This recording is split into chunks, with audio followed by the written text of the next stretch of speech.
On dit que la trahison brise un cœur, mais celle-ci a été filmée. Une nuit glaciale, Faustine découvre devant sa porte une carte mémoire et un mot anonyme « Regarde-moi » avant qu'il ne soit trop tard. Ce qu'elle va voir va fendre sa vie en deux. L'homme qu'elle aimait n'était plus seulement un menteur, mais l'auteur d'un double jeu terrifiant. Et la façon dont elle s'est relevée va vous glacer le sang. Et pourtant, comment une femme aussi lumineuse, aussi aimée du public, a-t-elle pu basculer dans une telle nuit? Avant le chaos, Faustine Bollaert vivait son âge d'or. Ancienne étudiante de l'ISCPA, apparition dès 1995 dans Premiers baisers, journaliste pour Télé 7 jours, infiltrée redoutable de Loft Story 2, une ascension fulgurante qui faisait d'elle l'un des visages les plus prometteurs de l'audiovisuel français. Mais comment une femme aussi solide, aussi ancrée dans la lumière, a-t-elle pu se retrouver plongée dans l'une des nuits les plus sombres de sa vie? Comment une figure familière, rassurante pour des millions de Français, a-t-elle pu cacher pendant des mois une douleur qui la consumait lentement, sans qu'aucun spectateur ne remarque la fissure dans son sourire? Pour comprendre l'ampleur de ce séisme intime, il faut revenir au moment où, derrière les caméras et loin des applaudissements, Faustine Bollaert s'est retrouvée seule face à une vérité qu'elle n'aurait jamais imaginé affronter. Car plus la lumière enveloppait sa carrière, plus l'ombre gagnait son foyer, et cette ombre avait un nom, Maxime Chatham. Faustine, déjà installée comme l'un des visages les plus humains du paysage audiovisuel, avançait dans sa vie professionnelle avec une stabilité admirable. Elle avait conquis son public non pas par scandale, mais par empathie. Sa présence réconfortante, sa capacité à écouter sans juger, sa douceur presque maternelle en avaient fait une confidente nationale. Mais cette capacité à absorber la souffrance des autres allait devenir sa propre faille. Car à trop porter les blessures du monde, elle n'a pas vu, ou pas voulu voir, celle qui se formait à l'intérieur de sa propre maison. Quand les premiers doutes ont commencé à l'effleurer, ils étaient silencieux, presque furtifs. Un regard de Maxime trop fuyant, une ambiance étrange dans le salon. Des soirées d'écriture qui s'éternisaient jusqu'à des heures improbables.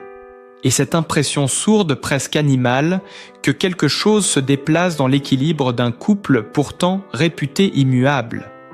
Faustine, longtemps habituée à analyser les émotions des autres, se retrouvait incapable d'interpréter les siennes. Était-ce simplement la fatigue, le poids des tournages, une saison difficile?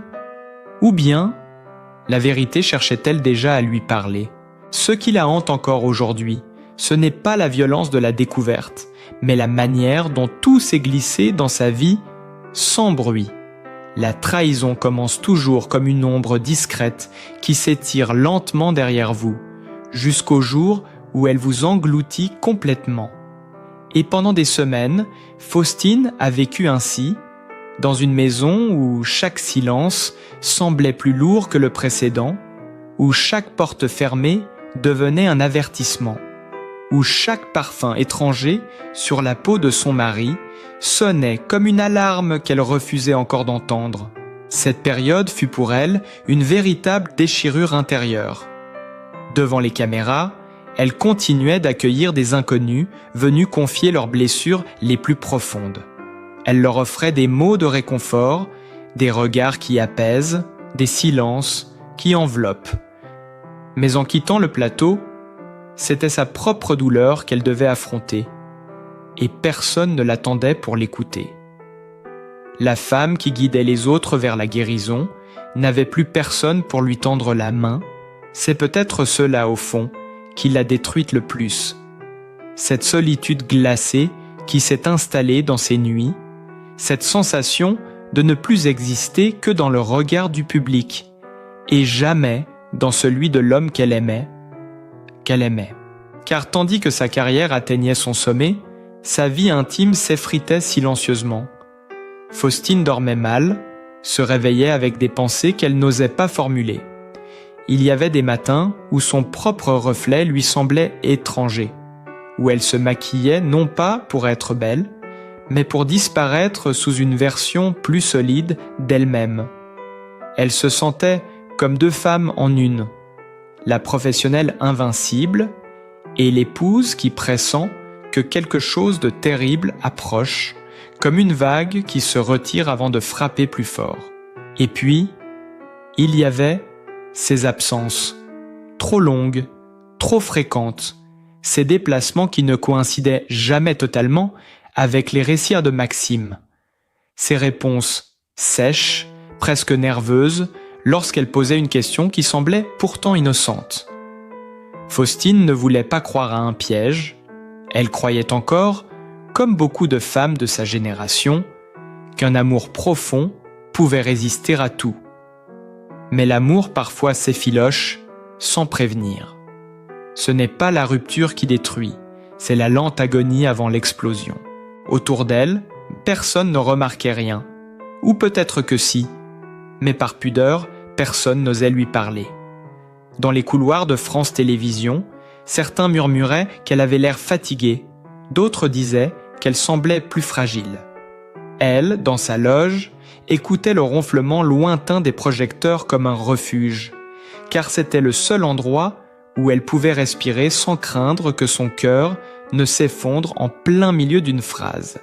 Mais ce qu'elle ignorait encore, et qui allait bientôt la frapper de plein fouet, c'est que la vérité n'était pas seulement douloureuse, elle était soigneusement dissimulée.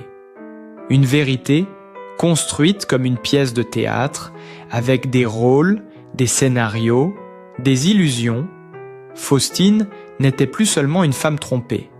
Elle était devenue, sans le savoir, un personnage secondaire dans une histoire écrite par quelqu'un d'autre. La femme qu'elle croyait être, la famille qu'elle croyait avoir, tout cela reposait sur un mensonge si habile qu'il aurait pu servir de base à l'un des thrillers de Maxime lui-même. Une question s'impose alors. Que fait une femme quand le monde qu'elle a bâti commence à s'effondrer sous ses pieds? Comment affronte-t-elle l'idée que l'homme avec lequel elle partageait ses nuits, ses projets, ses fragilités, menait peut-être une vie parallèle dont elle était la dernière à découvrir l'existence? Et surtout, comment trouve-t-elle la force de reprendre le contrôle? C'est à ce moment précis que tout bascule, car Faustine ne va pas seulement survivre, elle va comprendre, dévoiler et peu à peu se venger d'une manière que personne n'aurait jamais imaginée. Mais au moment où l'on croit que Faustine s'apprête à s'effondrer pour de bon, quelque chose change en elle, presque imperceptiblement. Comme si la douleur s'était soudain transformée en une lucidité brutale, une clarté que seule la trahison peut offrir. Car plus elle observe Maxime, plus elle sent que sa version des faits ne tient pas debout. Et un soir, alors qu'elle rentre du tournage avec ce poids dans la poitrine qui ne la quitte plus, un détail minuscule vient tout bouleverser. Une phrase, une odeur, une absence de trop. C'est là que la vérité commence enfin à se fissurer. Elle remarque d'abord un geste anodin. Le téléphone de Maxime, posé à plat, écran tourné vers la table, comme pour empêcher un regard trop curieux d'y glisser. Ce n'est rien, se dit-elle. Et pourtant, quelque chose dans la manière dont il retire sa main, un peu trop vite, un peu trop nerveusement, fait trembler en elle un fil qu'elle tentait depuis des mois de maintenir intact. Alors, pour la première fois, Faustine ne détourne plus le regard. Elle observe, elle enregistre, elle analyse. Ce qu'elle faisait si bien avec les autres, elle se met enfin à le faire pour elle-même. Les jours passent, et la façade de Maxime s'étiole. Il s'emporte pour un rien, s'enferme dans son bureau plus longtemps qu'à l'ordinaire, revient parfois avec une odeur de tabac froid qu'il n'a jamais aimé. Faustine sent que la vérité est là, juste derrière cette vitre opaque que son mari tente désespérément de maintenir entre eux. Et c'est précisément lorsqu'il croit qu'elle ne voit plus rien qu'elle voit tout. La fatigue dans ses yeux, le mensonge dans ses gestes, l'inquiétude dans ses silences. Quelque chose en lui trahit davantage que toutes les preuves matérielles. Sa peur, cette peur-là, Faustine la reconnaît immédiatement. Car elle n'est pas seulement la peur d'être découvert, c'est la peur de perdre le pouvoir sur une histoire qu'il pensait contrôler.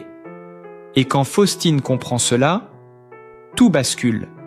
Une femme blessée souffre. Une femme lucide agit.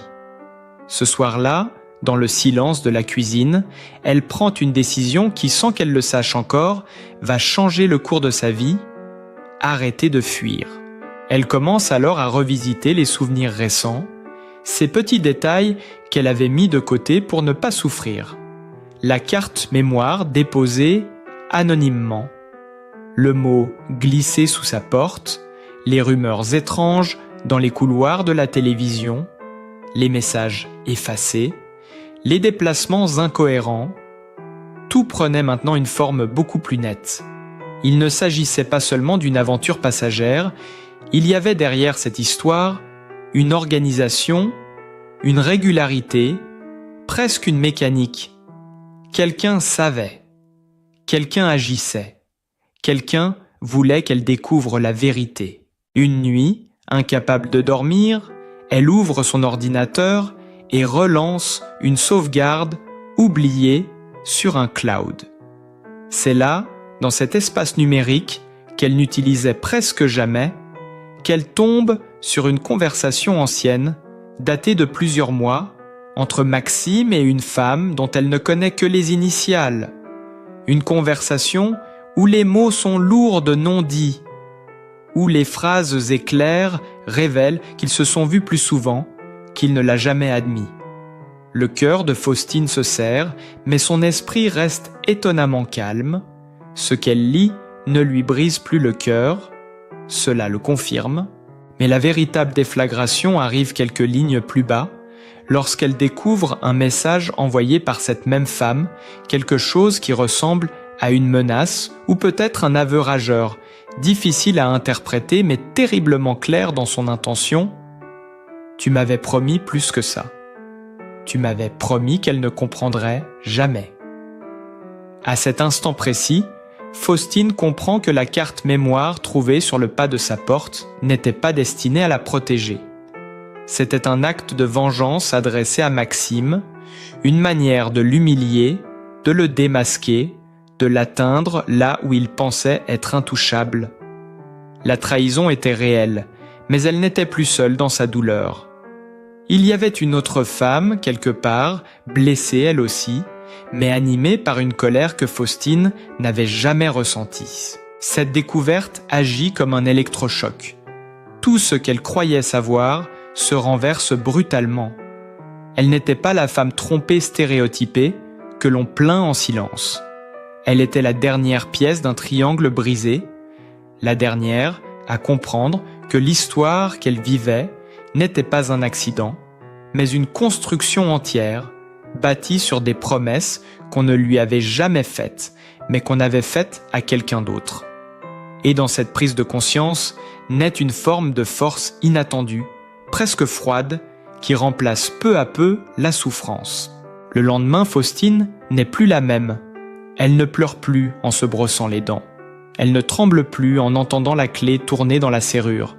Elle ne cherche plus d'excuses dans le comportement de Maxime. Au contraire, elle observe ce monde qui s'écroule comme on regarde une scène de théâtre dont on connaît enfin le scénario.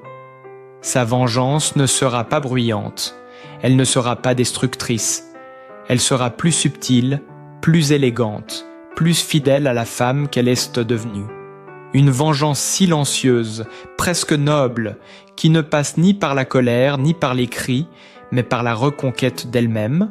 Elle commence par se retirer émotionnellement, sans un mot, sans un reproche. Maxime ne comprend pas ce changement soudain. Lui qui avait toujours eu une longueur d'avance, découvre qu'il est désormais en retard sur elle. Faustine ne cherche plus à discuter, ni à comprendre. Elle construit autour d'elle une sorte de bulle protectrice où ses émotions redeviennent priées d'entrer. Une bulle où elle respire enfin après des mois à suffoquer. Et plus elle reprend le contrôle d'elle-même, plus Maxime perd celui qu'il croyait avoir sur la situation. La vérité, c'est que Faustine ne veut pas détruire, elle veut se libérer. Et cette libération commence dans le silence, un silence qui effraie davantage que tous les reproches qu'elle aurait pu lui hurler. Maxime le sent. Quelque chose lui échappe, quelque chose s'effondre. Mais cette fois, ce n'est pas elle, c'est lui. Et ce n'est que le début de ce que Faustine s'apprête à mettre en place, une transformation lente, profonde, irréversible, qui va redessiner les contours de sa vie et, sans qu'il ne le voie venir, lui ôter ce qu'il croyait acquis à jamais. Et c'est précisément à partir de ce silence nouveau, dense, presque sacré, que quelque chose commence à renaître en elle. Comme si, après des mois de tempête, l'air devenait enfin respirable. Faustine ne cherche plus à comprendre ce qui s'est passé, ni à s'accrocher à ce qui n'existe plus. Elle entre dans une forme d'acceptation douce, presque lumineuse, qui surprend même ceux qui l'entourent. Non pas une résignation, mais la conscience profonde qu'on ne peut pas sauver ce qui ne veut plus l'être, qu'il faut parfois laisser mourir une histoire pour se laisser vivre soi-même. Ce changement s'opère d'abord dans son rapport au temps. Elle ralentit, elle respire, elle retrouve des gestes simples qu'elle avait oubliés. Marcher tôt le matin quand la ville dort encore, sentir la chaleur d'un café entre ses mains, écouter le vent sans chercher d'autre sens que celui du silence. Dans ce dépouillement volontaire, elle découvre une vérité nouvelle. La paix ne vient jamais de l'autre, elle vient de soi. C'est en se recentrant sur cette idée qu'elle commence à se réconcilier avec elle-même, avec ses failles, ses chutes, ses élans brisés. Peu à peu, Faustine cesse de regarder son histoire comme une défaite. Elle la regarde comme une transformation. Ce qu'elle a perdu, elle ne le nie pas. Ce qu'elle a gagné, elle l'apprend chaque jour. Elle comprend que l'on peut survivre à la trahison sans devenir cynique, que l'on peut être meurtri sans devenir amer. Cette nuance, rare et précieuse, devient le nouveau pilier de sa vie. Elle repense souvent à ce qu'elle dit à ses invités en plateau, que parfois, la douleur est une porte que l'on n'aurait jamais ouverte autrement, une porte qui mène à une version de soi plus vraie, plus courageuse. Dans cette phase de renaissance, elle ne cherche pas à effacer Maxime de son histoire, elle le replace simplement à sa juste distance, ni ennemi, ni pilier, une part du chemin, mais plus la destination. Quand ils se croisent, elle ne ressent plus le vertige de l'avant, ni la colère de l'après, juste une forme de compréhension subtile, presque mature. Deux êtres peuvent s'être aimés, puis se perdre, sans que cela ne retire la beauté de ce qui a existé. Ce qui s'est brisé n'efface pas ce qui a été construit. Mais ce qui a été construit ne peut plus désormais la définir. Les proches de Faustine le sentent immédiatement. Son regard change, ses gestes s'allègent. Elle parle avec moins de précipitation et davantage de profondeur. Elle n'a plus besoin de se justifier ni de convaincre qui que ce soit. Elle avance avec une forme de calme qui n'appartient qu'aux personnes qui ont touché le fond d'une histoire et qui ont choisi d'en remonter doucement, sans violence, sans revanche, sans spectacle. Dans cette douceur retrouvée, Faustine trouve ce qu'elle cherchait depuis longtemps, sans le savoir, la liberté intérieure. Non pas celle qui consiste à tourner le dos au passé, mais celle qui permet de marcher devant sans se retourner. Elle ne cherche plus à savoir pourquoi les choses se sont passées ainsi. Elle cherche à savoir comment vivre mieux, comment aimer mieux, comment se préserver mieux. Et dans ce cheminement, elle découvre une vérité essentielle. On ne peut pas empêcher les autres de nous blesser, mais on peut choisir ce qu'on fait de cette blessure. Alors, elle transforme. Elle convertit la plaie en lucidité, la déception en sagesse et la solitude en un territoire neuf où elle apprend, pas à pas, à se retrouver. Ce n'est pas une victoire bruyante, ni une revanche éclatante. C'est un retour à soi, une renaissance lente, douce, mais déterminée. Une manière de dire au monde, mais surtout à elle-même, qu'aucune trahison n'aura jamais le pouvoir d'éteindre une femme qui décide de se relever. Et à cet instant précis, Faustine Bollaert n'est plus la femme blessée que tout le monde croyait connaître. Elle devient autre chose, une femme apaisée, lucide, maîtresse d'elle-même. Mais ce que cette métamorphose va entraîner, ce qui l'attend encore au tournant, personne, pas même elle, ne pouvait l'imaginer. Il reste dans l'histoire de Faustine quelque chose de profondément apaisant, comme un souffle qui revient après une longue apnée. Elle n'a pas cherché à effacer la douleur, ni à travestir ce qu'elle avait traversé. Elle a simplement choisi d'en faire un espace de croissance, un lieu intérieur où la lumière finit par reprendre le dessus. La trahison ne l'a pas définie. C'est sa manière d'y répondre qui a dessiné la femme qu'elle est devenue. Plus calme, plus vraie, plus alignée avec elle-même. Il y a dans son parcours une vérité discrète mais essentielle. Parfois, la vie nous enlève ce que l'on croyait immuable pour nous offrir enfin ce dont on avait réellement besoin. La liberté d'être soi. Ce qu'elle retient aujourd'hui n'est pas la douleur, mais la transformation. Ce qu'elle choisit de garder, ce ne sont pas les écarts de Maxime, mais la force qu'elle a trouvée en elle pour continuer à avancer sans haine. Et c'est peut-être là, dans cette simplicité silencieuse, que réside sa plus belle victoire. Car au fond, les épreuves n'ont jamais pour mission de nous briser. Elles viennent nous révéler. Si cette histoire vous a touché, si elle résonne avec une part de votre propre vie, n'hésitez pas à laisser un mot, un ressenti, un témoignage en commentaire. Votre voix compte et elle peut aider quelqu'un d'autre à se relever. Pensez aussi à liker la vidéo, à vous abonner et à activer la cloche si vous souhaitez découvrir d'autres récits humains, fragiles et lumineux, comme celui de Faustine. Merci d'être là, merci d'écouter et merci de croire encore en la force tranquille du cœur humain.